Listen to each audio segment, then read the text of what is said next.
All right, I think we're going to get started. So welcome, everyone. This is the first of two public listening sessions with the Department of Fish and Game that are about Executive Order 618, Developing Biodiversity Goals for Massachusetts. So let's get started with some housekeeping. Julia Hopkins from the Department of Fish and Game will go over some of the Zoom logistics. Hi, everyone. Thank you so much for joining us today. I wanted to clarify that this event today is a Zoom webinar. So that means that we'll have our speakers be on camera and you'll be able to see only the panelists at this point and only unmute with permission. We ask that you stay muted until we get to the public feedback section of this meeting. Today, language interpretation will be available in Chinese, Haitian Creole, Portuguese, Spanish, and Vietnamese. And I'm going to, at this point, allow those who are providing interpretation to share in the native languages how people may access those services. Buenas tardes, mi nombre es René, yo voy a estar interpretando en español. Si necesitan accesar el salón de español, por favor ubiquen el globo mundial en la parte posterior derecha de la pantalla, háganle clic, elijan español y así están conmigo. Gracias. Thank you. 好我们现在就开始这个会议了。我们这个会议会提供各种的翻译。好，我们现在就开始了。Martha, would you be able to go? Yes. Xin chào quý vị, tôi là Martha, là thông dịch viên tiếng Việt cho quý vị ha. Nếu quý vị muốn nghe ngôn ngữ tiếng Việt thì vui lòng bấm vô 3 nút ở dưới cái của mình, rồi bấm vô cái quả cầu thì nó sẽ hiện lên cái ngôn ngữ mình lựa ha, để mình muốn nghe đó là tiếng Việt. Xin cảm ơn. Alright, thank you. Hello, moi c'est Nadège, moi c'est créole interprète là, pas oublier si nous avons besoin d'interprétation en créole, pas oublier choisir langage pour créole haïtien. Merci. Great. Thank you so much. So welcome, everyone. My name is Stacy Smith. I'm serving as facilitator for today's meeting. I want to give just a quick overview of what we're going to be doing today. First, we'll hear a welcome from the Commissioner of the Department of Fish and Game, Tom O'Shea. And then we'll have a 15-minute presentation to give you an overview on the work Fish and Game. The Assistant Commissioner will give us an overview on the work that has been done on the executive order to date. And then the bulk of the meeting will be spent for public comment. I will go over all of the ground rules for public comment before we do that. But just to give you a quick overview, each person will have a maximum of 3 minutes to speak. Speaking at these public meetings is not the only way to get your input heard. We also will be accepting input in writing, and we're going to be sending around a survey that'll give you instructions on to how to put your information in writing, and that's also available on the state website. And as I'll reiterate, all comments are being listened to and treated equally, whether they're given orally or whether you give them in writing. So please feel free to use either for your public input. But I want to emphasize that what you'll be hearing today is the work to date of the department, and the purpose of this session is to hear your input, your feedback, your ideas, and your suggestions. So we'll say more about that as we get to the public comment time. But for now, I would like to introduce Commissioner Tom O'Shea. Thank you, Stacy, and thank you, everyone. I'm really pleased to be here and see so many people joining these sessions. We have over 400 people registered for both sessions, which is fantastic. For many of you, you probably know about the Department of Fish and Game, but for those of you who are new to us, I just wanted to talk a little bit about our mission and just explain that as the Department of Fish and Game, we may be new to different folks, and we wanted to explain who we are. And as I was saying, you know, we really have a statewide role for conservation, restoration, and management of our both our marine resources as well as our inland fish and wildlife resources. We are offering as well outdoor recreation, wildlife education, and fisheries programs across the state. We partner in schools. We provide technical assistance to communities on projects like dam removals, river restoration and wetlands, and provide public access to over 300 fishing piers and boat ramps throughout the state. That includes within the Department of Fish and Game, Mass Wildlife, who many of you may know, as well as our Division of Marine Fisheries, the Division of Ecological Restoration, and the Office of Fishing and Boating Access. And I just want to say a big thank you to all the divisions and their staff who've done an amazing job at contributing to this effort, as well as other agencies within the Commonwealth and partners, and of course, all of you today. What brings us here today is an incredible moment last September when Governor Healey made Massachusetts history, signing Executive Order 618. And then what that did is called on the Department of Fish and Game to assess efforts for protecting biodiversity and conserving it across state government. What have agencies done to date? And to set goals for 2030, 2040, and 2050, really elevating the work of both climate and biodiversity together. And that work is, of course, in alignment and supported by other efforts within the Executive Office of Energy and Environmental Affairs, which is led by Secretary Rebecca Tepper, as well as efforts within our Climate Office, led by Climate Chief Melissa Hoffer, who did call out biodiversity goals as key to adapting to a changing climate.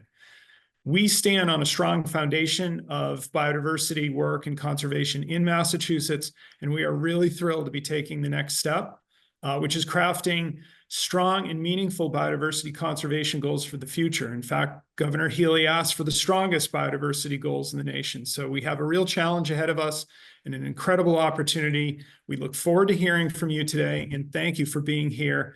And with that, I'm now pleased to introduce Jennifer Ryan, Assistant Commissioner, who will present to you work to date, and then we'll go into public comment. Thank you. Thank you, Commissioner, and thank you everyone who's here. It's really exciting to see so many people interested and engaged. I thought I would start with an orientation on where we are in this process. Last fall, after the executive order was signed, the department stood up a working group, as the Commissioner mentioned, with members of the 4 divisions: Mass Wildlife, Fishing and Boating Access, Ecological Restoration, and Marine Fisheries. This team worked through existing data and policies and developed a draft framework, themes, and goals. We've taken this work to other agencies and branches of the administration. We've held 2 biodiversity workshops, one with conservation organizations, commercial fisheries, hunting and fishing, and academics, and one with environmental agencies. We've given similar shorter presentations in different venues and are reaching out to engage environmental justice groups and tribes as the public process unfolds. And that brings us to today's listening session. You can have an impact in shaping these goals and themes, and we very much look forward to incorporating feedback, continued engagement and analysis, and an anticipated report to the governor this fall. The release of the report will kick off our statewide ongoing biodiversity initiative, which will be grounded in the recognition that healthy biodiversity benefits us all, be it in cities or in forests, and we all have a role to play: individuals, towns, the state, and organizations. And as we work towards 2030, 2040, and 2050, this will be an open and ongoing process that welcomes input. So to start, what is biodiversity? It's life on Earth, part of nature that has inherent value, is intertwined with history and culture, sustains our health and economy, and enriches our quality of life. And why biodiversity goals? At its most simple, focused biodiversity measures are a lens through which to understand and support the health of our environment and a pathway to work together for a better future. Biodiversity is not just parks and wild places, it is all around us, and the majority of Massachusetts residents live in urban areas. Biodiversity is part of what makes our time outdoors enjoyable, no matter where we are, and what makes lack of trees and other green spaces so notable. Biodiverse green spaces contribute to community wellness, and there are tools available to understand where there is access to green spaces and where there isn't. And this is an important part of guiding investments, an important part of this story. How does biodiversity support the health of our environment? It's the foundation of clean air and water, human health, outdoor recreation and tourism, agriculture and food security, sustainable fisheries, and sustainably managed forest products. Biodiversity measures help us understand our impact on the environment. For example, water pollution and overuse are directly related to local biodiversity, from the microscopic to what we can see. And restoring biodiversity hotspots, such as wetlands, salt marshes, and marine eelgrass beds, increases their ability to both capture and store carbon, as well as support the plants and animals living there. There are many threats to biodiversity, including pollution, habitat loss, invasive species, and habitat fragmentation, and all are exacerbated by climate change and felt more keenly in environmental justice neighborhoods. In Massachusetts, over 50% of our inland waters are considered impaired under the Clean Water Act, and over 30% of historic wetlands are now gone. Over 2,000 river miles are impaired for aquatic health, according to the Environmental Protection Agency. And between 2013 and 2019, Massachusetts experienced approximately 4,000 acres of net forest loss per year.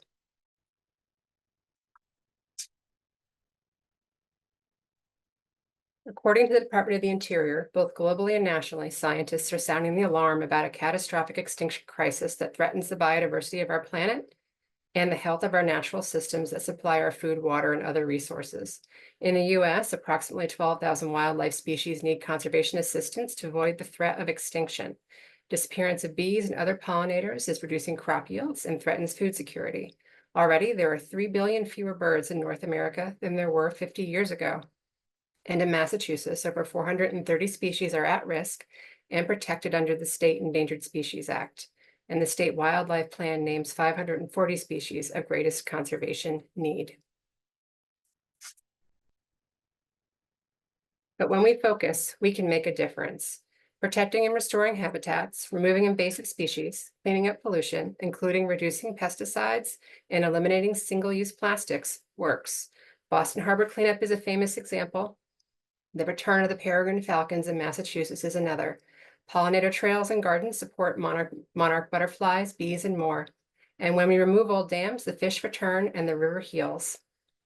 We are dramatically enhancing North Atlantic right whale conservation efforts right now by partnering with commercial fishers to develop weak rope to reduce entanglement risk, advocating for policy changes that would reduce abandoned fishing gear in our oceans, and using federal funds to invest in acoustic monitoring technology to better understand where the whales are in real time, reducing the risk of ship strikes and entanglements.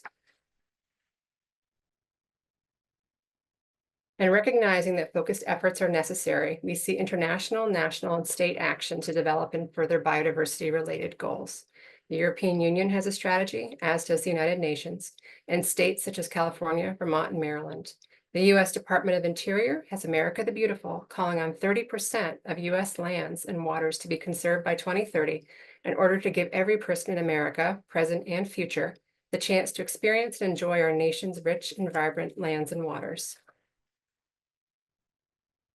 And this brings us to Massachusetts Vision 2050 for biodiversity, where we seek to protect, restore, sustain, and connect, developing actions that can be taken by the state, be it convening, like now, providing direction through goals, policy, law, and regulation, providing training and technical assistance, and funding supporting municipalities and community organizations, and identifying and supporting actions each person can take.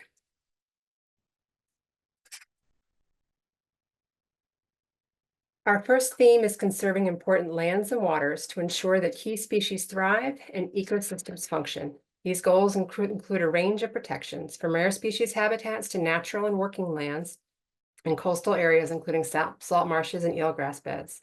Our first priority is meeting the Commonwealth's goal to protect 30% of lands and waters by 2030. We are close, but it will take a concerted effort. The Biodiversity Executive Order focuses these efforts on areas that are critical for biodiversity and recognizes our role in protecting globally rare biodiversity hotspots, such as coastal plain ponds and pine barrens, and also includes setting active management goals for forest biodiversity. Under Make Room to Move, connections and habitat corridors to restore migration pathways and support climate migration. Did you know that Massachusetts has one of the highest number of dams per river mile in the country? It's a legacy of our industrial past, and most of these dams no longer serve a purpose, are expensive to maintain, and are associated with liability and with risk, as well as have negative impact on wildlife. Rivers are some of the most biodiverse places on Earth, and free-flowing river corridors are home to a richer array of plants and animals than impoundments.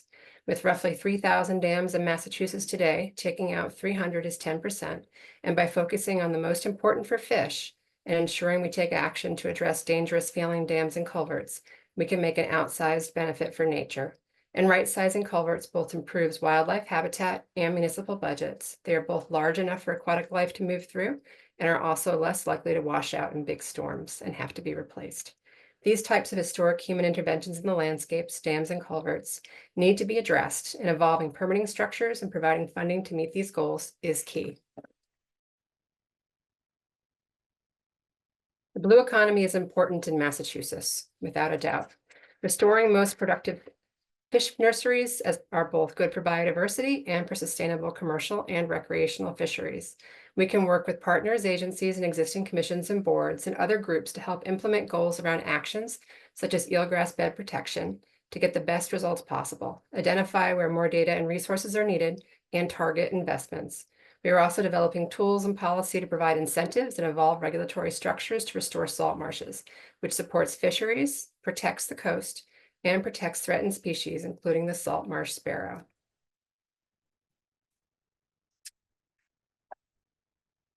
Green planning and design for people and nature. Part of our work is to develop criteria and tools to avoid impacts to important habitats and landscapes, inform housing, transportation, and energy goals and projects, and better manage our limited freshwater resources. This can also include using native plantings and efforts to reduce light pollution at both the state and municipal level.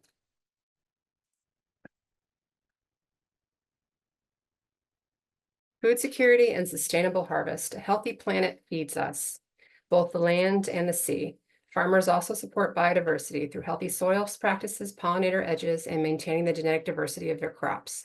In addition to sustainable fisheries management, Mass Wildlife is working to increase hunters' share of the harvest, where venison is donated to food banks, and exploring launching a Share the Catch program for ocean-caught fish.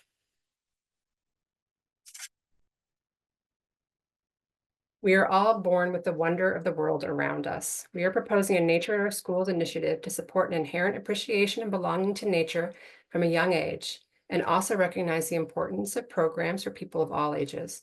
Workforce is key to the restoration and education work to be done, and we are identifying pathways for climate change and biodiversity jobs, which includes jobs like those in river restoration, habitat management, and outdoor education. How can we provide hands-on experiences and opportunities to work and learn in different places? And finally, nature in our neighborhoods. A theme that runs through our work is that everyone should have access to biodiverse green spaces, and what we do at home and in our communities matters, and in fact matters a lot. How can we support local action, be it backyard growers, providing municipal toolkits with guidance on light pollution and salt use, native plantings and pollinator plans, and better water management, and build a future where we all understand how we can work together to better support biodiversity.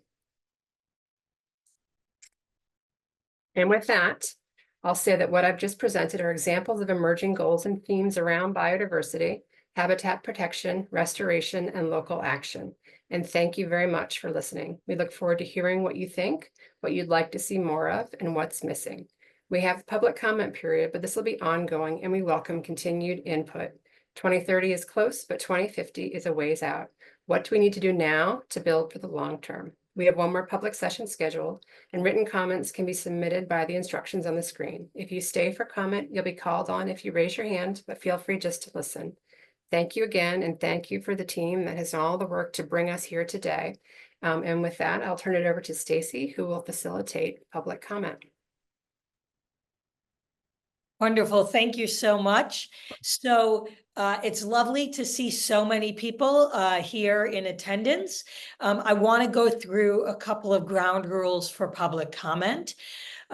So first, if you would like to comment, you should be able to click the raise your hand button to sign up. And it's under the reactions, depending on how updated your Zoom is. It should be under more or under the reactions. It may just be at the bottom of your screen. If you have trouble finding it, please feel free to write a message to hosts and panelists, and we can help you. When it is your turn, so we'll be able to call on people in the order that hands go up. When it is your turn, we will unmute you. And then we ask you to begin your comment by stating your name and your affiliation, whether that's a town, an organization, or a business. People will have a maximum of 3 minutes to comment. When we begin, you will see in the very top right corner of your screen, there will be a timer. And so we ask you to please, it's going to be small, but it should be up there and visible.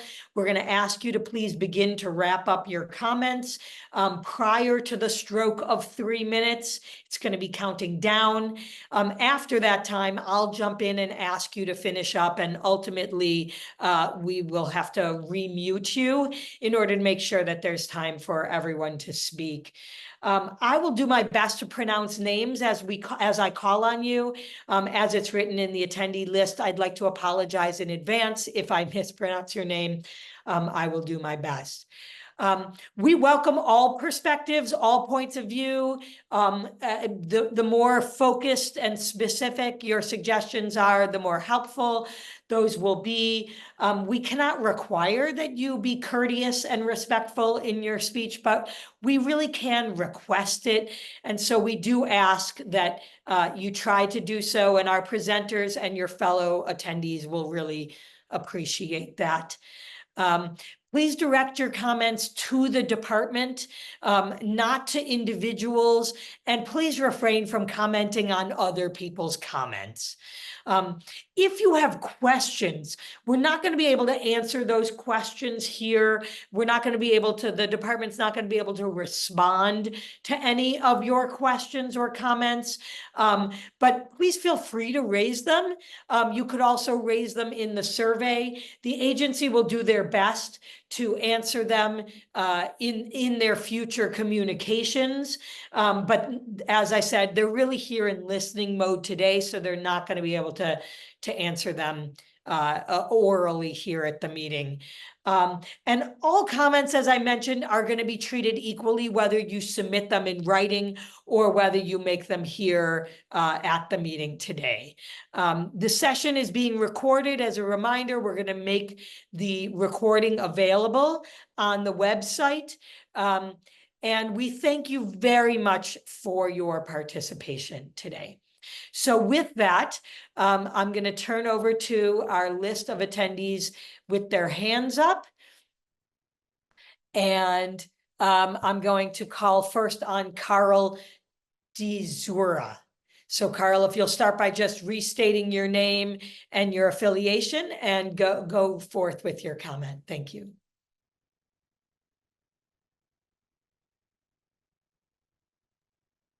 So Carl. Hi, my name is Carl Jura, Conway, Massachusetts, and these are my comments. According to the State Wildlife Action Plan, 70% of the species on the species of greatest conservation need list require early successional habitat. I strongly urge the Division of Fisheries and Wildlife to publicly post on its website and Facebook page the letter it received arguing against the creation and maintenance of ESH from Dr. David Foster, PhD, Director Emeritus, Harvard Forest, Richard Birdsey, PhD, Senior Scientist, Woodwell Climate Research Center, and William Mumaw, PhD, Professor Emeritus, Tufts University. I cannot make the case opposing the focus on ESH as forcefully as these three independent scientists have.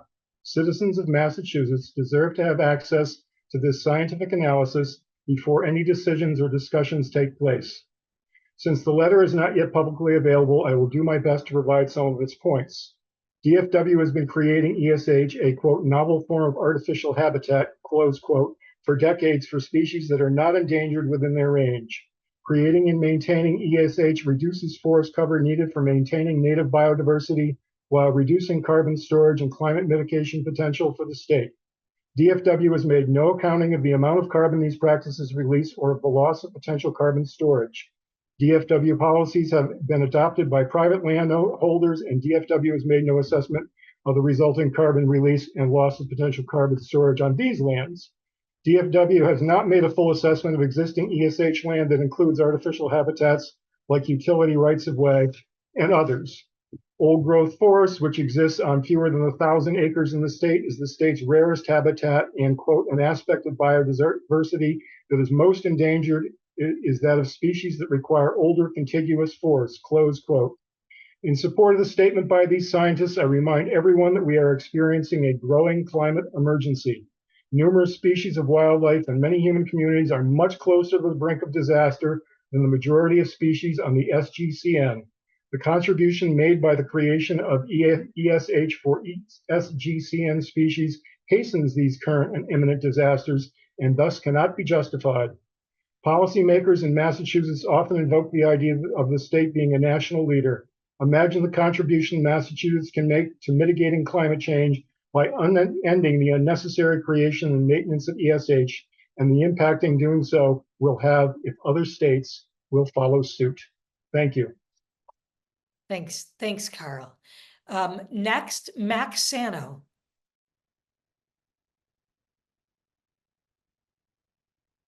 You can unmute yourself. Thank you.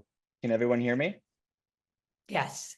My name is Max Sano. I'm representing Beyond Pesticides. I'm delivering our testimony to urge the Commonwealth of Massachusetts in developing biodiversity conservation goals to adopt a broad government-wide strategy that establishes biodiversity protection and enhancement as a basic tenet for all programmatic decisions going forward.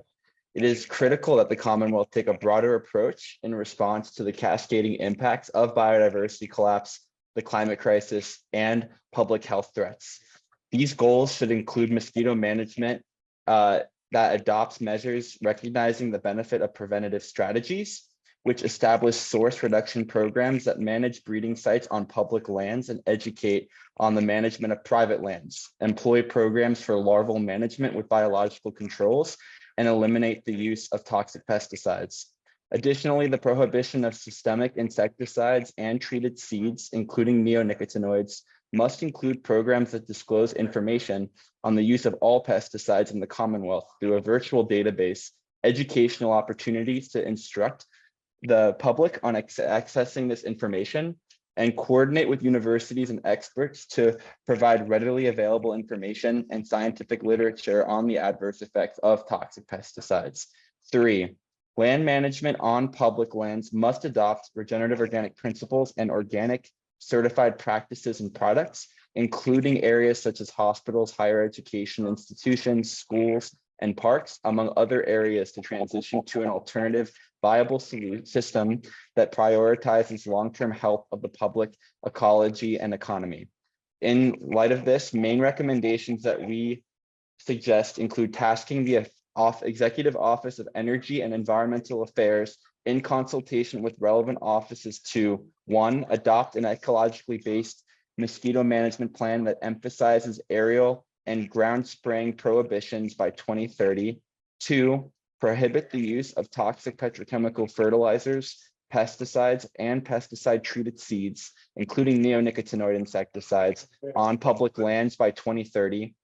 3, adopt the national list of allowed and prohibited substances in alignment with national organic standards as the official allowed and prohibited inputs for public lands by 2030. And 4, emphasize and identify interagency coordination to ensure Commonwealth programs are coordinating under the goals, correcting for past problems with interagency communication and contradictory programming. It is crucial that Massachusetts continue to play a leadership role in protecting public health in the context of pesticide use and we look forward to assisting the Department of Fish and Game to achieve these broader health and sustainability goals going forward. We will submit written comments expounding on these issues. Thank you for your time. Oh, we get a nice thing when time is up. Interesting. Okay, well, terrific. Thank you so much, Max. Michael Paulison.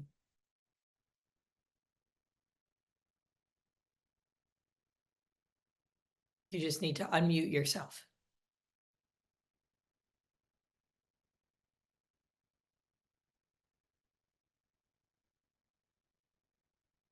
Are you unmuted? You look unmuted, Michael. Can you speak?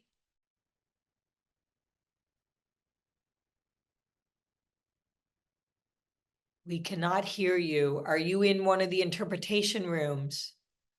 Can you make sure your interpretation is on original audio?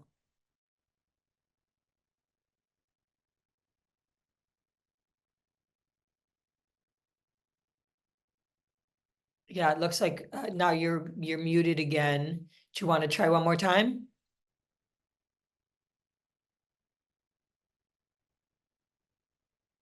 Okay, why don't we put you on hold for a second, Michael, and we'll see if we can give you some technical support. And in the meantime, let's turn to Alyssa Campbell.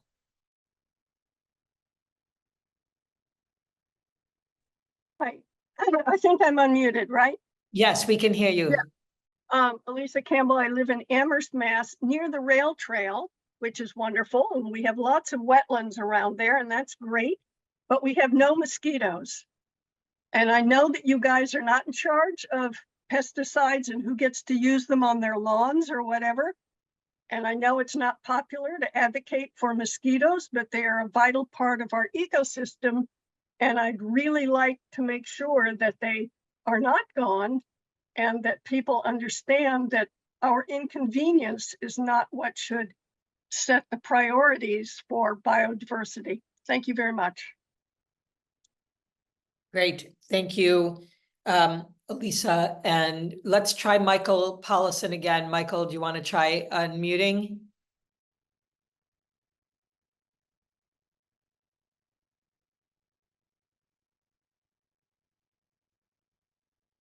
Try speaking, see if we can hear you.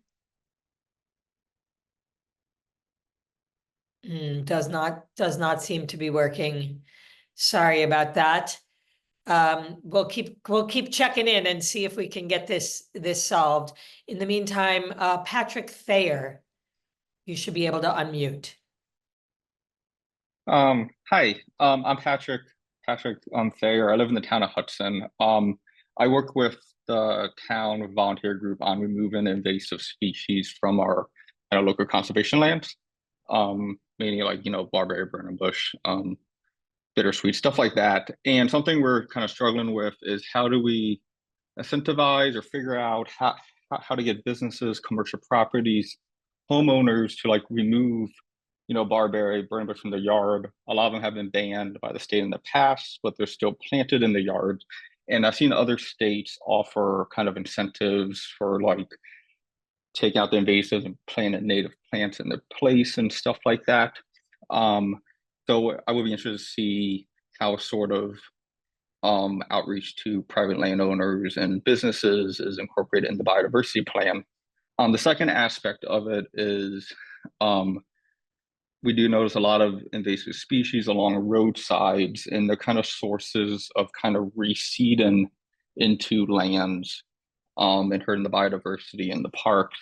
And so something that could be of interest, and I'm curious about, is the role that Public Works in the state plays with, they basically have their mowing schedules and maintaining the roadways, but anyway, invasive plant removal and monitoring could be incorporated into their role. And that's basically it for my comments. Thank you. Great, thank you, Patrick. Brooke Warrington. Hi, my name is Brooke Warrington. I'm a private consultant and I live in the town of Hudson. I wanted to just comment on what I believe to be the importance of retaining vegetation along intermittent streams. I've done pretty extensive research in my master's thesis at Virginia Tech regarding the importance of vegetation along stream sides. And there's pretty strong evidence that not only cold water fish suffer with the removal of trees, but also things like salamanders that kind of use those upper headwater areas as well as intermittent streams are sometimes even extirpated from an area as a result of thinning and cutting areas over adjacent to streams. So I guess in terms of biodiversity, I'd love to see maybe stronger restrictions with development along intermittent streams, because the cooling aspect as well as the sedimentation catching, I think, are really valuable things to help safeguard our riparian wildlife and encourage the biodiversity there. And those are my comments. And thank you so much for your time. Thank you, Brooke. Let's try Michael again. Michael Paulison. Do you want to try unmuting and see if we can hear you yet?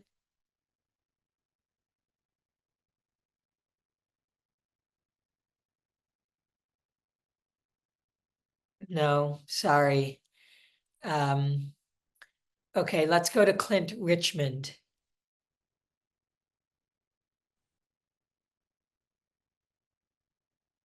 Thank you. I'm Clint Richmond, Conservation Chair of the Massachusetts Sierra Club. I want to commend all the efforts to date by the department and the governor. I agree that everyone deserves access to nature in their neighborhood, and if you do not have that, it could arguably be one definition of an environmental injustice community. However, green space and trash-free water bodies are not enough. Biodiversity is a function of a complete healthy ecosystem. There needs to be ecological balance from top to bottom, from plankton to apex predators like bald eagles. It is imperative that we reduce all pollution because it affects all species, either directly or indirectly.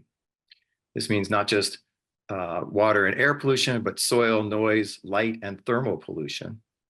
All synthetic materials are toxic at some level and need to be replaced to the extent possible.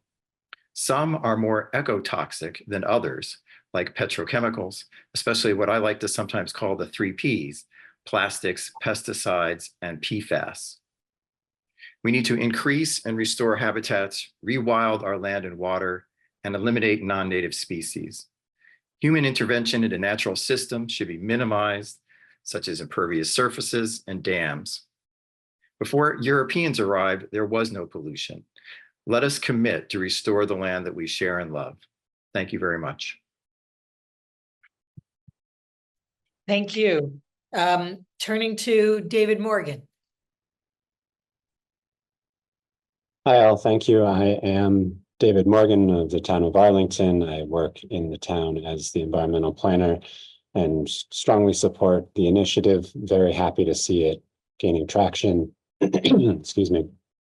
So as you consider your implementation, I hope that you'll increase the attention paid to urban biodiversity and the roles that municipalities can play in supporting the effort. I know our community certainly has strong support for biodiversity goals locally, and I'd imagine also at the state level. So, we're in search of technical assistance and would love to work together to advance this. We heard a lot about local focus in the opening comments. And so I want to sort of bring that home to a specific task under this work that would focus on providing technical assistance to municipalities and enhancing our capacity for tackling the issue. I will stop there. Thank you. Great. Thank you, David. Philip Kyle. Yes, my name is Philip Kyle. I am currently working as a naturalist volunteer at the Wealthy Bay Audubon Sanctuary. I used to be the president of the Cape Cod Bird Club, and I used to be the head naturalist at the Cape Cod Museum of Natural History. This is not to extol my own virtues, but to say that I think it's very important to get everyone involved in the magic of nature biodiversity, that it's very important that we focus on getting everyone involved. It seems like after 3 years of volunteering during the summer, I see mostly people who are coming to our place in Wellfleet on the Cape that from a certain socioeconomic class. And although I used to be a public high school teacher, I really, in biology, I used to find that we try to appeal to all different groups and make it friendly for everyone. And I think that's what is the problem with some of the museums, some of the sanctuaries, some of the parks. They don't make it necessarily user friendly for all different groups that might possibly be interested in, like I say, in the magic of nature. So that I think should be a priority that everyone get involved. And I appreciate your making this available, this biodiversity conservation thing. Thank you very much. Thank you. Great, thank you, Philip. Valerie Nelson. Yes, thank you very much. I'm a member of the Cape Ann Climate Coalition. The major city, of course, is Gloucester. And from our perspective, I'd really like to applaud this work. I think core elements recognizing the whole of government approach, and even more than that, how integrated these questions are across climate, biodiversity, public health, industry, recreation, connection to nature, and all that. I think that template is excellent. We've been doing quite a bit of work up here on Cape Ann around our ecosystems, forests and marshes and downtown. From that perspective, I'd like to echo what the fellow from Arlington said. I'm not hearing what I think we recognize we need is a lot of assistance and engagement around local implementation. Some of what you're trying to do, you can possibly regulate in the schools or public lands, as you said, but fundamentally implementation of these goals relies on action and funding and commitment at the local level.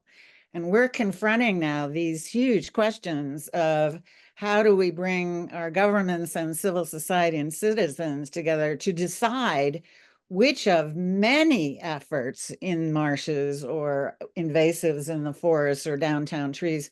We cannot do everything that is in your agenda.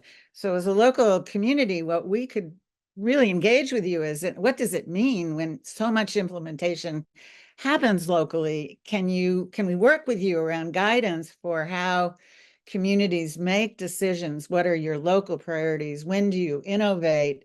Do you do planning, or do you, these are big decisions that are fundamentally about local choices. And that's what I didn't really hear, that maybe you're not focused enough yet on, but I think this is somewhat similar to the Arlington question.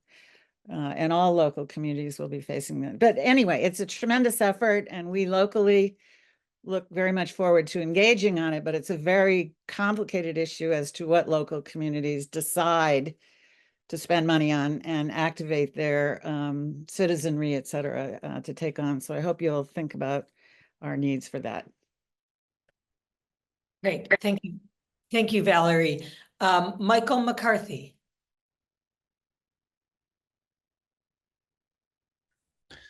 Hello, my name's Mike McCarthy. I'm calling from West Roxbury, Mass, and I'm a former science teacher, former heritage biologist, former Fish and Wildlife Service biologist, former Park Service biologist. And I just really just wanted to just ask if the other state agencies that you're coordinating with could do no harm. I guess, I volunteer with Mass Audubon at the Boston Nature Center, pulling invasives, doing habitat restoration. I volunteer with the trustees on their properties in the Charles River Basin to pull invasives. And my question is, how can Fish and Game, or just Fish and Wildlife Department on their own, achieve these goals in the executive order without having the Department of Conservation and Resources also on board with this. And so what I mean by do no harm is I live in West Roxbury. I live near the VFW Parkway and the Brook Farm. Those are state lands supposedly managed by the DCR. And I understand I understand that previous administrations before the Healey administrations, I understand that there were lots of layoffs at the DCR. You don't see a lot of rangers on the ground. I know that's a big part of it, but my request is if you have any influence on the other state agencies and what they do with their resources, with their lands, people need to reach out to them because they have a lot of biologists. If they have biologists in DCR and they're apparently not aware of Governor Healey's executive order. So for a couple of examples of doing no harm, the VFW Parkway, it's mowed. It's not necessary to mow the VFW Parkway. You could mow a lane, you know, for pedestrians down the middle, but harming that, those are like 80-year-old oak trees, and just leave the leaves, have a path down the middle. Leaving the oak leaves provides, you know, life cycle benefits for lots of insects and birds. Why are they raking? Why are they leaf blowing? Why are they mowing? And that is they're setting an example for the public adjacent to these state lands. If they're doing harm to biodiversity, they're setting it the wrong example for our public. So I hope that fishing, and I worked for the Heritage Program. I know the frustrations from not having enough staff, but thank you, Michael. Yeah. We're gonna have to move on. Thank you so much for your comment.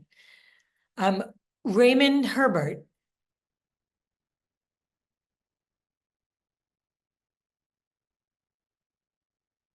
You should be able to unmute. Can you hear me now? Yes. Okay. My name is Ray Hebert. I'm Vice Chairman of the Board of Trustees at the Cape Cod Natural History Museum. And hello, Phil Kyle. We're in the education business, and our goal is to train kids that want to learn how to build a sustainable ecosystem, because we're at the point now where, while we're conserving properties here on the Cape with our land trust, it's not enough. We need to go back and we're working with the Dennis Land Trust, for example, in terms of doing inventories of what we have and trying to restore what used to be. I would encourage what I'm not hearing here is a little bit more educational outreach. The previous speaker was talking about what can we do about do no harm. I think the division should partner with education institutions like ourselves, the Boy Scouts, the Girl Scouts, because these are going to be our future voters. They're going to be our future leaders. They're going to be our future rangers in the national parks and state parks. I think starting at a young age, in terms of the different kind of camps, we're always going to be outside in nature. I would encourage some outreach to those particular organizations and speakers. If we could have just a resource list of speakers to spread the message of what we're trying to do here today. We have two campuses or campi with the Thornton Burgess Society down at the Greenbrier Nature Center, as well as the one in Brewster.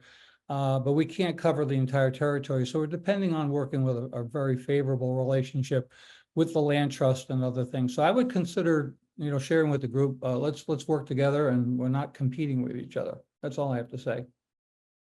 Great, thank you, Ray. Russell Hopping.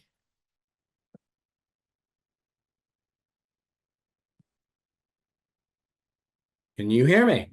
Yes. Thank you. Yes, my name's Russ Hopping. I'm representing the trustees of reservations, and I live in Boxford. The trustees thanks the governor and Commissioner O'Shea on advancing this important initiative. The trustees strongly supports this initiative and looks forward to partnering with the state on implementation. I have two specific comments. One, given the ambitious goals of the initiative, I encourage the state to include robust cost share incentives to encourage partnerships for protecting critical lands for biodiversity protection. And second, or two, Given recent trends by municipalities to pass bylaws that impact the ability of landowners to manage for biodiversity, and I'm thinking of, or for example, things like the prohibition of the use of pesticides, even very judicious use with licensed applicators, or prohibiting tree cutting. I'd like to encourage the state to see if they can build into this initiative something maybe similar to a forest cutting plan that does honor other regulations such as the Wetlands Protection Act, but does allow a landowner to continue to cut trees, or in this case, to manage for biodiversity. Something that that doesn't close that door. Thank you. Thank you, Russell. Matt Charpentier. Charpentier, thank you. Matt Charpentier, Princeton, Massachusetts. I work as an environmental consultant and field botanist, predominantly with rare and endangered plants, and am also involved in the New England Botanical Society and on the Native Plant Trust's New England Plant Conservation Programs Task Force, but I'm speaking today as an independent citizen. Broadly, I want to urge the Commonwealth to take a systems-based approach to identify opportunities to promote synergy between infrastructure and biodiversity retention. This is something that had previously been suggested, I believe, by Carl. I'm currently in coordination with Natural Heritage and Endangered Program staff, researching correlations between rare plant species and infrastructure, including utility right-of-ways, to identify where some of these opportunities exist. And I would really appreciate the opportunity to speak with other folks that are involved in the planning at the upper levels about the potential opportunities that I'm seeing. Several folks mentioned invasive species and roadways, and I would say a low-hanging fruit there is that we need to control aggregate sources which are contaminated with invasive species such as mugwort, stiltgrass, and Japanese knotweed. For example, municipal DPW stockpiles and community composting sources. These are point sources for the distribution of invasive plant species in the Commonwealth. I'd also like to suggest a more aggressive approach to stopping the introduction or controlling the introduction of novel invasive species into the Commonwealth, such as through the horticultural industry. And broadly, again, urge Massachusetts to synchronize efforts between all departments, such as between DFW and DCR. Sometimes it seems like things aren't totally synced up. And consider that some regulations may need to be revised in order to maximize biodiversity retention in the Commonwealth. And thank you for the opportunity to speak. Great, thank you, Matt. Stephen Johnson.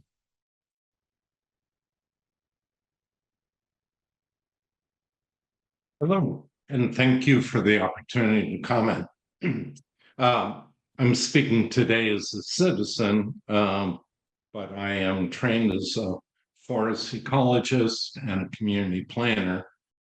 I'm elected to the Southampton Board of Select Board and Planning Boards, but perhaps more importantly, I am an alum of DFG and in particular the Riverways program. So I want to thank you for an excellent program overview and invitation to comment. This is truly exciting, and it reminds me of Doug Tallamy's Homegrown National Park. We are all in this together. But I'm going to turn a little bit, and the prior speaker gave me a segue. If this is all of government effort, I'd like to see the integration of these excellent initiatives at Fish and Game upwards throughout EOEA into such things as capital plans. Why? The climate crisis, as one of your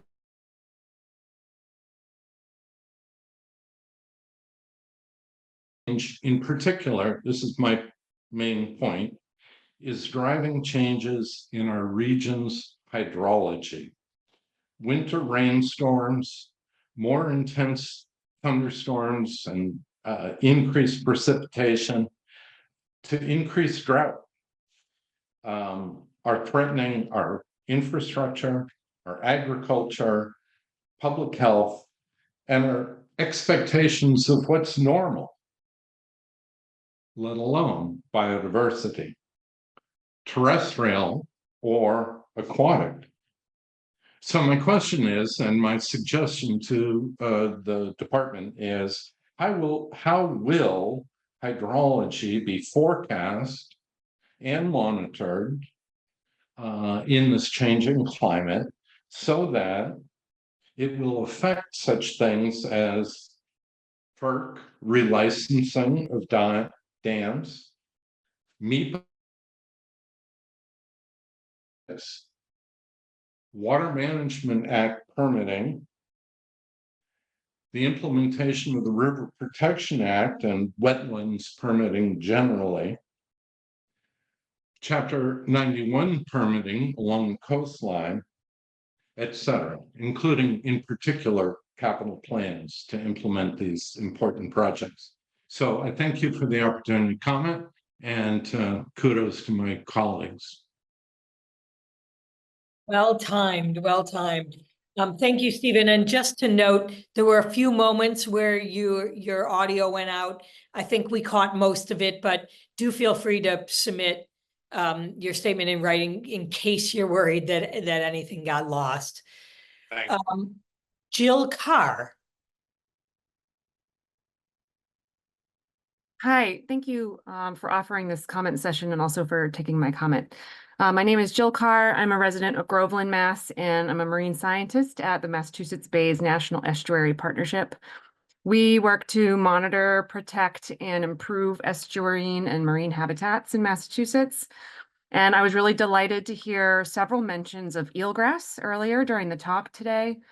Eelgrass is a meadow-forming underwater plant and critical fisheries habitat, perhaps one of our most critical marine habitats in terms of fisheries nursery and biodiversity. And then beyond being habitat for fish and lobsters, crabs, squid, etc., it also sequesters carbon and reduces storm and wave energy and improves water quality. What Mass Bays would like to see is the state focusing on improving current eelgrass protections. It is currently minimally protected under the Wetlands Protection Act regulations implemented by DEP, and very rarely is protected in town bylaws. So we'd love to see increased technical assistance and guidance to towns who are making permitting decisions that affect eelgrass. We'd also like to see increased public awareness and education about sensitive marine habitats, and increased support for long-term and large-scale restoration efforts that are needed to combat continued declines in eelgrass across its range in Massachusetts and beyond. And then, of course, aside from eelgrass, it's critical that other marine habitats that support biodiversity are addressed as well, to the same extent as their more visible terrestrial counterparts that we've mostly been hearing about in comments so far. So that's habitats such as rocky intertidal shorelines, natural reefs, soft corals, shellfish beds, and kelp forests, to name a few. Thank you very much. Great, thank you, Jill. Jennifer Carlino. Hello, I'm Jennifer Carlino. I'm the Land Use and Environmental Planner for the town of Easton, and I'm on the Board of Directors for the Massachusetts Society of Municipal Conservation Professionals and the Vernal Pool Association. I live in Mendon, but I'm speaking as a resident and a nature enthusiast. So thank you for the presentation, and this executive order is really exciting and has great potential to not only improve and protect our biodiversity, but to also allow for improved coordination, collaboration, and partnerships throughout the state on multiple levels. In trying to reach the conservation goals, fisheries and game can't reach these goals alone, so I'm echoing some of the ideas of previous speakers. We'll all be partners in these efforts, including sister agencies, municipalities, schools, watershed groups, and land trusts. So has Division of Fisheries and Game thought about coordinating with grant authorities for additional funding and more user-friendly applications? Coordinating with permitting agencies for expedited processes for invasive control and dam removal, just to name a couple of those, and creating a public information or marketing campaign to raise public awareness. I think most of us remember with the owl, right, and giving a hoot. Be great to have some sort of statewide public education campaign. And finally, if Mass Society of Municipal Conservation Professionals can be of any assistance, please feel free to contact me. Thank you. Thank you, Jennifer. Carol Enton. Thank you very much. Can you hear me? I Yes. have, Yes. okay, great. I'm a retired environmental educator and science teacher after 37 years of working in that field, but I'm also a naturalist and an entomologist. And I also monitor rare and threatened species of amphibians in my town of Rehoboth, where I am the president of the Rehoboth Land Trust. And one of the concerns that I have is I have seen real estate agents who do not disclose the information that they know about rare or threatened species of amphibians on properties to their clients who are considering purchasing the properties. And then the clients are dismayed to discover that they have a threatened species on their land. I would love to see some way for real estate agents to be required to disclose information that's on the biomap and on natural heritage polygons that show the priority habitat for whether it's plants or animals, doesn't matter to me. People need to be aware. Prospective homeowners do not know how to look up this information on their resources. They don't even know that they really should be looking it up.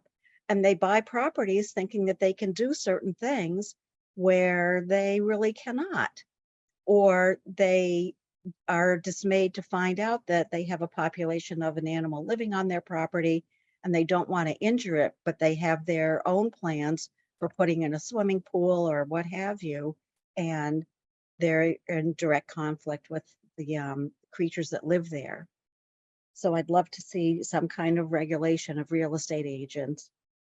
I'd also like to see planning boards and conservation commissions be required to communicate with one another about these kinds of properties, and for planning boards to have to take into consideration rare habitat in our town. Thank you very much. Thank you, Carol. Bob Link.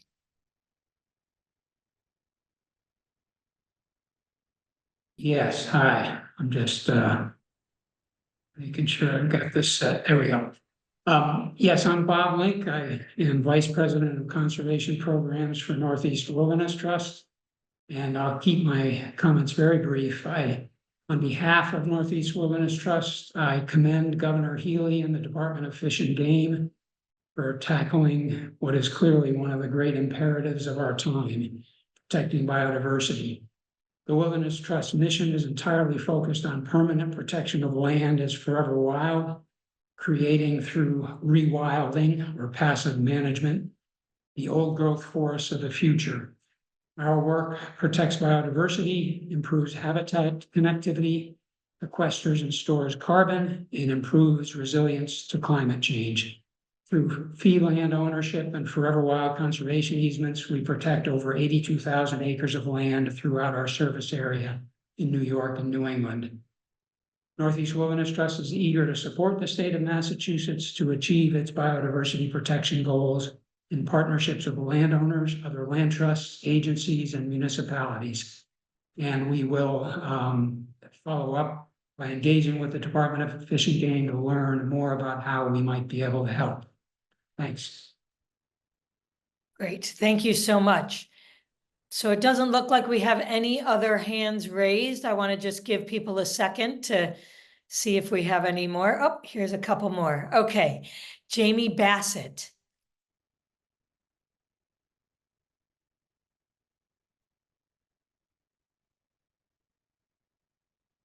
You're unmuted. You should be able to speak.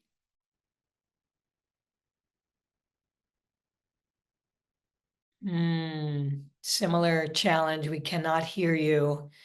If you want to see your settings, if there's any way to make it so that we can hear you, check your audio settings. In the meantime, let's try with Michael Paulison again.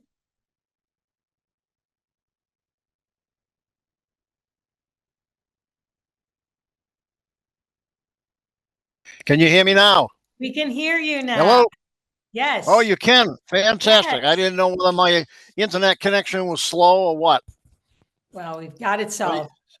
Go right Okay, ahead. so you can hit. Okay. This is short and sweet here. I stayed with it, hoping that I could figure out what was wrong with this system, but now we're here. My biggest thing I've had here from looking at what you're presenting here is one of your goals is to provide public access to our natural resources in this state. The one I want to bring to term here about is the William Forward area in Newbury. There's no signage that tells anybody that it's there. The sign in the parking area, if you can get to it, is totally unreadable and hasn't been fixed for 10 years, I'd bet. The property maintenance for this piece of property that the state owns is terrible. Access to the parking area is mostly impassable until about a week ago. I was up there with my 2 dogs, and they had finally done some road repair on the road that goes into the parking area that's maybe 75, 80 yards long. So they're starting to do something. The access road that goes through the area is so overgrown, and usually they cut it, is so overgrown that a grown man, myself, can't make it through the tall grass and the brush that's grown in on the road. I don't know when the last time they maintained this road. There's a yellow barrier at the parking area, so you can't drive in there, but they can open it and have their own machinery go in and do what they have to do. That road is about a mile long from Route 1 into the salt marsh behind the area. A couple of years ago, I talked to a manager, I believe in Westboro, about this property and about the problems that they were having there. And he told me that they were going to handle it and fix it up. Well, I've been going there off and on a bunch of times each year for the last 4 or 5 years, and I have never seen a piece of Massachusetts state property so poorly maintained that the public cannot access it. I don't understand what the problem is with this, and I still can't believe that there's not a sign on the edge of Route 1 that says this is the William Forward Management or Wilderness Area or whatever, so that people driving by should say, oh, we got a place we can go see, or we can spend some time in nature. It's whoever is in charge of this piece of property at the lower levels. I know it's not you guys up in the big offices, but who's ever supposed to take care of this place has failed miserably. Maybe it's time for him to get a different job or retire. I guess that's all I got to say, and I hope you can do something to get this area back in a decent condition so that the people of Massachusetts can take advantage of it. It's a beautiful area. Thank you. Thank you so much, Michael. Jamie, let's try you and go back to you and see if we can hear you yet.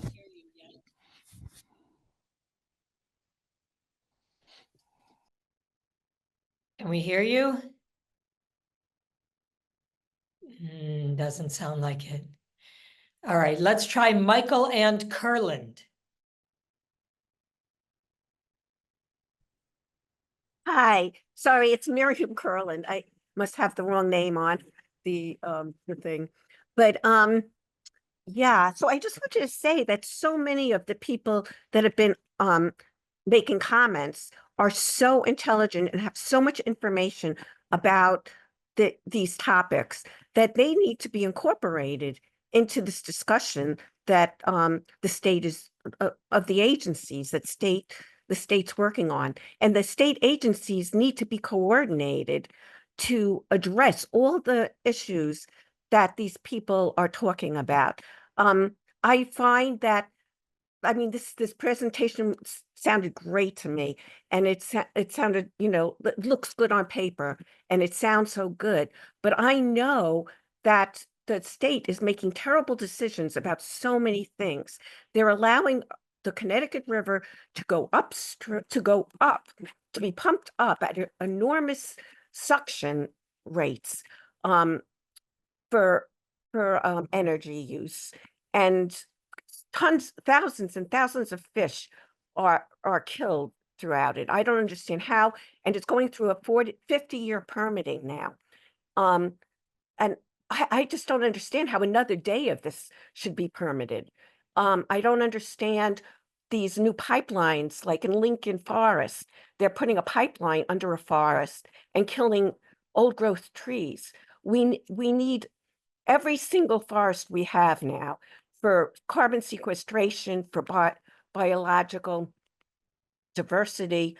We need diversity in the soil. We need all the little tiny microscopic creatures that the whole ecosystem builds on. It's not when you bring those big machines in to cut down an acre of forest or 2 acres or 100 acres. It's killing everything we have that's going to make us survive in this society. And we just keep killing and killing and killing. And the state keeps allowing it. I don't understand. But the whole point in the 1970s of getting all these restrictions and all these regulations was to save our planet. And now these agencies aren't doing what needs to be done. So while this presentation all looks wonderful and beautiful, I just want to see real people who are doing this work be involved in the discussions, and for us all to be able to make sure they are, not that the people sitting up in ivory towers are just, making checks that things look good. I mean, we need real solutions right now. And if we have the President Trump in a few more months, all of this, we're not going to have money for. So this needs to be done. Great. Thank you. Thank you, Marilyn. Nani Valentine.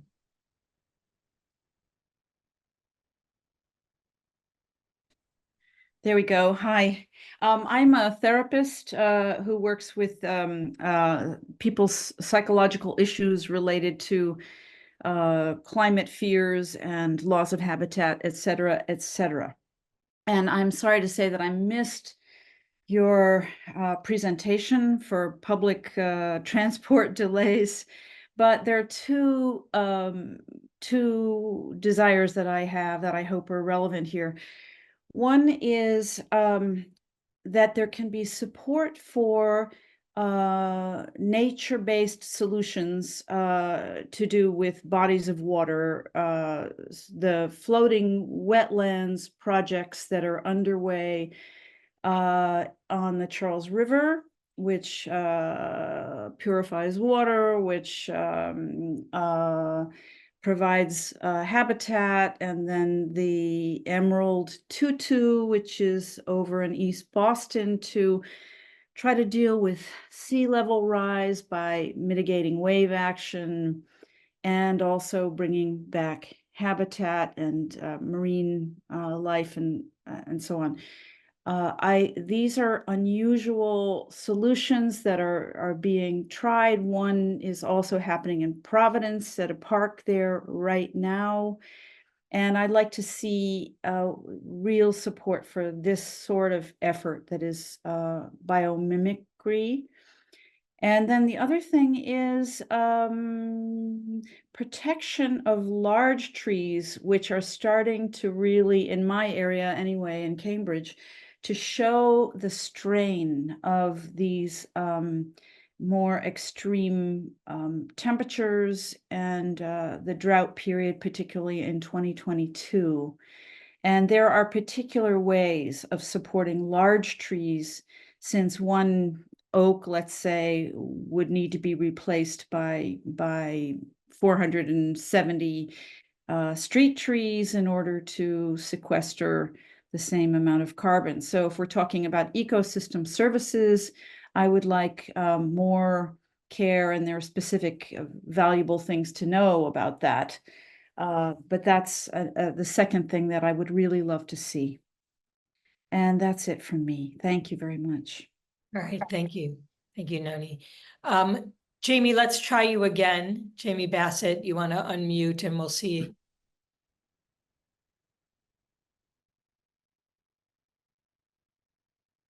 And we hear you. We cannot. Sorry about that. You can try putting in your comments in writing. Sorry, we could try you again before we close. Pine Du Bois. Yes, hi, can you hear me? Yes. Thank you very much. I'm with the Jones River Watershed Association in Kingston, Mass. We're south of Boston by 30 so miles. And we've been working on restoring the Jones River for most of my life. And I'm in my 70s. So I'm concerned. I thank everyone who's made comments. They've been great comments and I support them.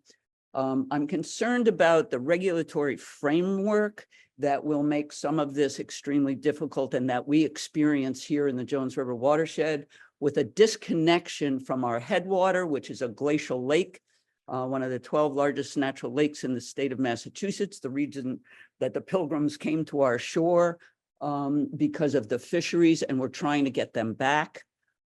As a result of the dam removals that we've been able to accomplish, that were concrete dams owned by the municipality and private entities, we've now been declared a cold water fishery by DFG, which is a wonderful thing. And we had the greatest fish run this year that we've ever had in the Jones River, including river herring and American eels. But the problem is when they get into Silver Lake, which they did, they can't get out. The juveniles can't get out because we have a political dam in the way, because the Water Management Act is not being implemented by the state properly.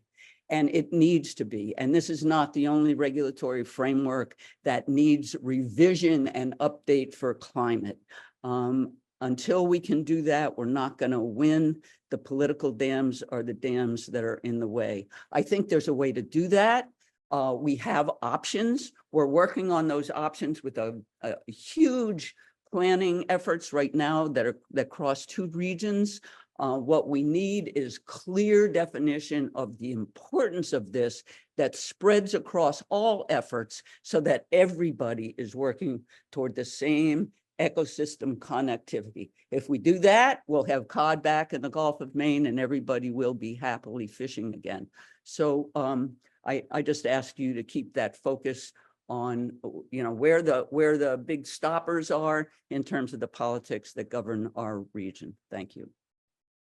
All right, thank you, Pine. Jeff Dinoncourt. Oh, I'm Jeff Dinoncourt. I'm a coastal ecologist with the trustees. And I'm just here to say excessive browse from overabundant deer populations poses a great threat to natural landscape integrity, biodiversity, rare species preservation, and exacerbates the negative impacts of climate change. For ongoing biodiversity protection, I think will be important for continued and greater effort to manage overabundant deer populations. And, you know, through things like adapting existing hunting regulations to allow for greater harvests and expanding programs like Share the Harvest. That's it. Great, thank you. Liv Woods. Hi, can you hear me? Yes. Hi, my name's Liv Woods. I am the executive director of the Massachusetts Oyster Project.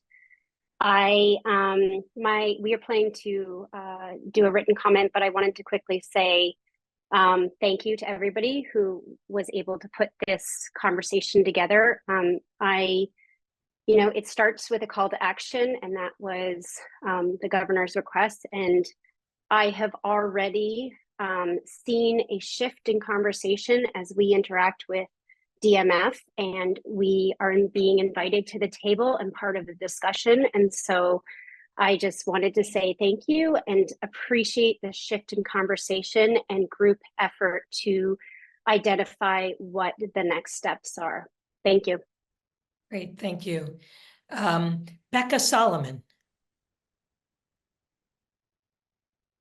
Hi, can you hear me? Yes. All right. I wanted to thank you guys for putting this all together. It's very informational and educational. I think it's a great help. I was really excited to see in the beginning the talk about removing the dams and upsizing the culverts. absolutely the comments that you all made about how rivers are some of our most biodiverse areas is absolutely correct. And I forgot to start with, I'm the conservation agent in the town of Ashland. We have the Sudbury River come through our town, and in my own hometown in Hopedale, the Charles River and Mill River as well. So rivers are home and dear to my heart. But I am speaking as a individual in this regard. I wanted to echo the comments from earlier and encourage the department to work with grant issuing authorities in order to partner with the municipalities in furthering the goal of removing dams and upsizing culverts. This will allow that work to be done at a local level and regional level, hopefully in a faster means, as a lot of these dams are held by municipalities. Some are held even privately, and having those grants available would further that goal faster. Thank you. Thank you. Okay, I don't see any more hands raised. I want to give people another second. Okay, Jamie, we'll try you again. Jamie Bassett. Can you hear me now? Yes, we can hear you. Okay. 4 times the charm. Yeah, great Sorry job. about that. So I called in on my phone here. So thank you very much, facilitator, for allowing me a moment to speak. My name is Jamie Bassett, and I am from Chatham, Massachusetts, where I have a kelp farm called Chatham Kelp with 2 partners, Rich Curtis and Carl Douglas. And we started under the excellent guidance of the Division of Marine Fisheries and Director Dan McKiernan. And I just wanted to, the purpose for me speaking is just to bring a little bit of awareness about kelp to you. As mentioned, we started in 2016, and we are now probably in our 6th year of actually growing kelp. And we have some deliverables to mention. This year we were able to harvest 7,200 pounds of kelp. We partner with Green Wave, which is based in Connecticut, and they've estimated that we did about 3 pounds per foot with an estimated carbon removal of 180 pounds and an estimated nitrogen removal of 14 pounds. And with that, I just wanted to move to quickly read some current information from a woman named Kyra Wallace, who has a master's in advanced studies in climate and science policy from UC San Diego and Scripps Institution of Oceanology. She's the current community outreach and regulations associate for ocean rainforest, and is working with Sea Grant and the National Seaweed Hub and Scripps University. She put out her policy book, Could Kelp Aquaculture Have a Future in California? Now, while this is for California, it will bring some awareness so that we maybe could all be thinking about this as we move forward in Massachusetts. And with that, I will say, she writes, seaweed farming is the fastest growing aquaculture industry in the United States, with kelp accounting for much of the sector. Yet the industry faces a multitude of roadblocks in California that have prevented successful expansion of the industry in productive waters and a wide open market. The purpose of her policy briefing document is to bring together relevant information about kelp aquaculture in California, and I would say more broadly in the United States, to succinctly summarize and analyze it in an accessible way and to provide a variety of solutions to the barriers the activity has faced thus far. This document can act as a comprehensive guide for those interested in the topic, including but not limited to members of the public, state policymakers and decision makers, prospective kelp aquaculture farmers, kelp companies, or other relevant organizations. A story map webpage version of this report is also available online.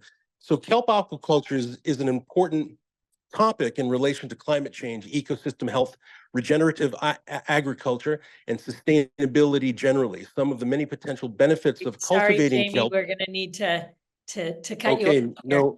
no problem. Thank you All for your right. time. All right, thank you so much. Alyssa Nickel. Hi, thank you. This is Alyssa Nickel. I am a resident of Acton, I serve on this Acton Select Board, and I'm also a member of my town's grassroots environmental advocacy group, specifically the water committee of that group. I want to thank you for providing this opportunity for the public to provide input. First, I'd like to echo the comments of a couple of previous speakers and indicate my wholehearted agreement.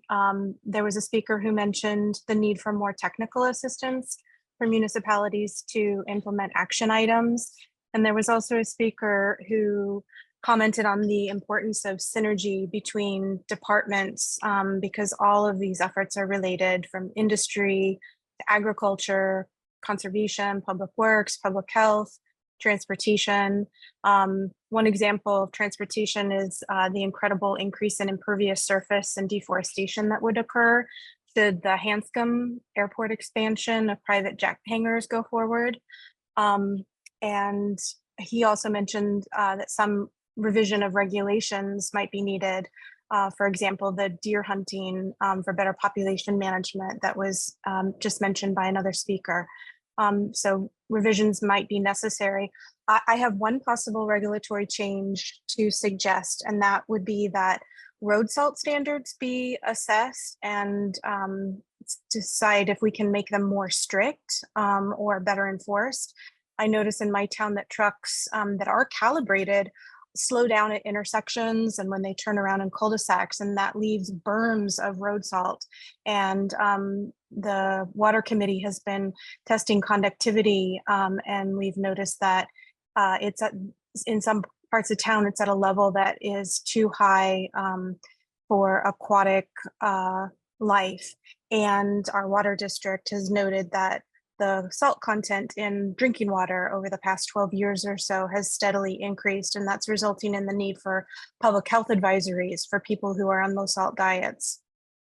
I'd also like to see the state prohibit the use of anticoagulant rodenticides that are poisoning and even killing through secondary exposure our raptors and even mammalian predators such as foxes and coyotes and others. In terms of waste reduction, I work in an elementary school, and I also volunteer at one of the state-supported emergency shelters. And I noticed that there are not composting programs in the shelter and actually at the school. You know, a lot of utensils and food containers, even the ones that are compostable, are put in black plastic trash bags and I assume taken to the incinerators. I'd like to find ways to incentivize no-till and crop rotation, organic farming, integrated pest management to enhance our soil health. Thank you so much. Thank you, Alyssa. Do we have any other comments? Okay. Well, I want to thank all of you for your very thoughtful, respectful comments, and remind you that we do have an additional public listening session next Tuesday, July 23rd from 6 to 8 p.m. if you want to attend or let others know. With that, let me hand this back over to you, Jennifer. Ryan, to give any final words. Yeah, thank you very much, Stacy.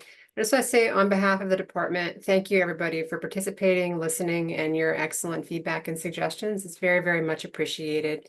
And please consider also writing in with your ideas, and know that we really value that feedback. I'd also like to thank the whole team that brought this together. It was a real team effort. A lot of people participated and are part of this whole group, and we wouldn't be here talking about this. So in such a well-organized way without the support of many, many people. So thank you again, and we look forward to hearing more from you. Great. Thanks very much, everyone. Have a great rest of your day.